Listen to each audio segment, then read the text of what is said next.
everybody, welcome to part 2 of our Intro to the Nervous System lesson. So the first thing that we did was you watched the video and you learned about what the jobs of the nervous system are and some of the different parts.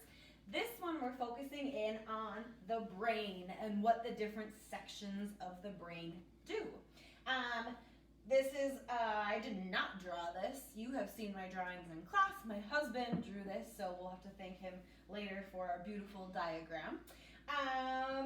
Make sure you are paying attention because your assignment after this is based on what we're learning right now.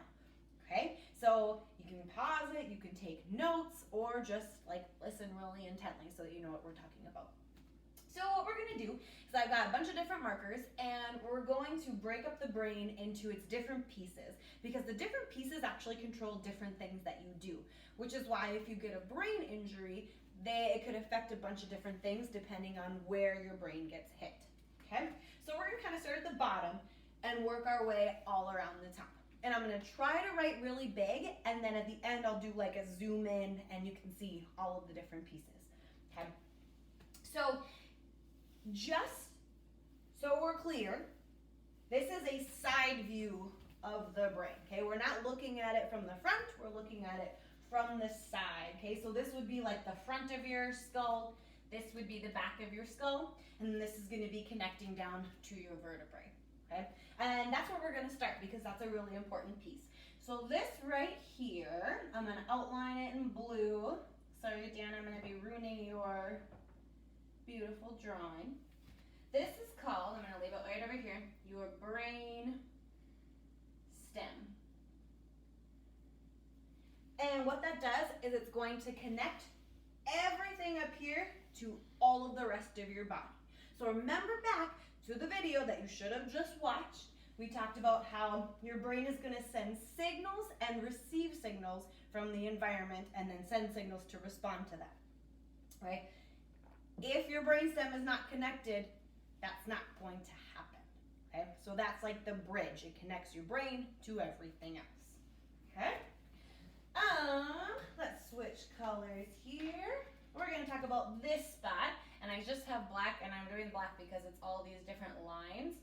So this part at the bottom, this is called your cerebellum. And I hope you can read this.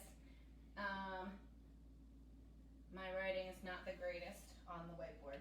Okay? Your cerebellum is in charge of balance and motor skills. Okay? So that's going to be your walking, but it's also going to be your sports, right? Are you able to catch a fly ball? I can't do that. I don't have the depth perception for that, right? Are you able to run, or that, like, if you think of gymnastics, their ability to go on the balance beam, right? They're gonna have a very highly tuned cerebellum because of all the practice they're putting into that, okay? Let's put like a little line down there so we kind of separate everything from each other. All right, we're gonna go around and we're gonna talk about this little section over here. And hopefully all my markers work. Yeah, can you see the orange on there, Dan? Thumbs up. Okay, looks good. Okay, so, and you guys, when I'm drawing these, it's not like an exact science of like this exact piece is the temporal lobe, which is what this is. It's just a kind of a guess, okay? So this is called the temporal lobe, which makes sense. Because if we think of it being the side of our brain, it's where your temple is, okay? So right up the side. That's going to be in charge of sound, okay? So processing what you hear. It's in charge of long-term memory, okay?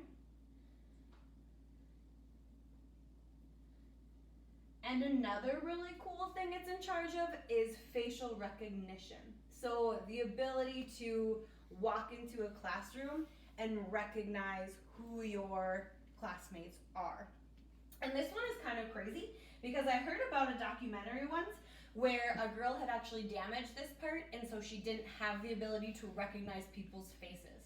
So even though she had met people over and over and over again. Every time she met them, she could never like put their face to who they were. So that's kind of crazy.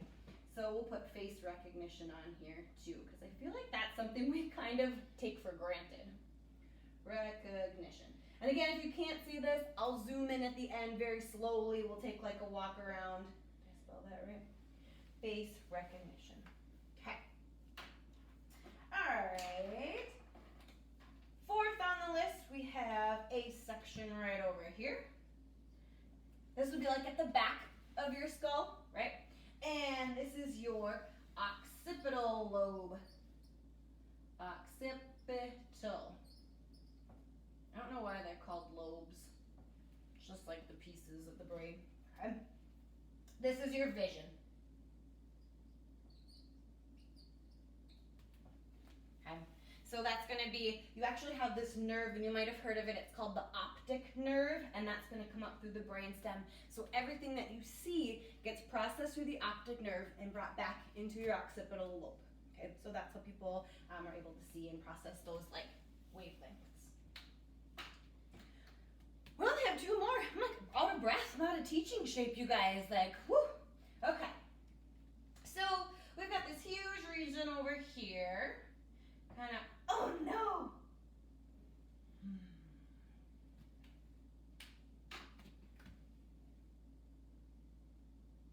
It's called kind of this big area back here. This one is your parietal lobe. And the parietal lobe is in charge of some of your other senses. So we've got touch, we have taste, and space, and shapes. So space, I think, is a really interesting one because it's almost like your perception of where things are in relation to you. Right, so I know that I have a cupboard here and I can lean back and I'm not gonna fall. Okay? If you didn't have that, you could be up here and not understand that if I now tried to lean, I'm gonna fall and not have anything to catch me. Okay? The last one, and I'm sorry I ran out of markers because my pink one didn't work. This huge one is called the frontal lobe. Makes sense. Front of your head, right? Frontal lobe. This one is in charge of a ton of stuff, okay? So this one actually has a lot to do with like your speech and smell, okay? So that's cool. This is also your personality. And I'll write that on here, personality.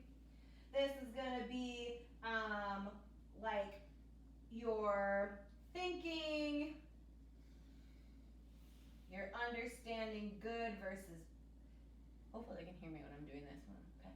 Good versus bad choices, understanding what consequences are, and this also controls emotions. I told you this was a big one.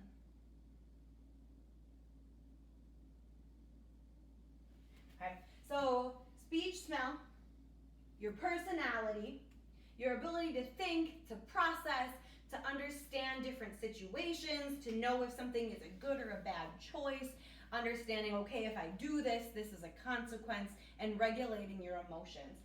And the huge thing about this, you guys, this doesn't actually develop until you're 25 years old. I mean, you have it, but it's still developing.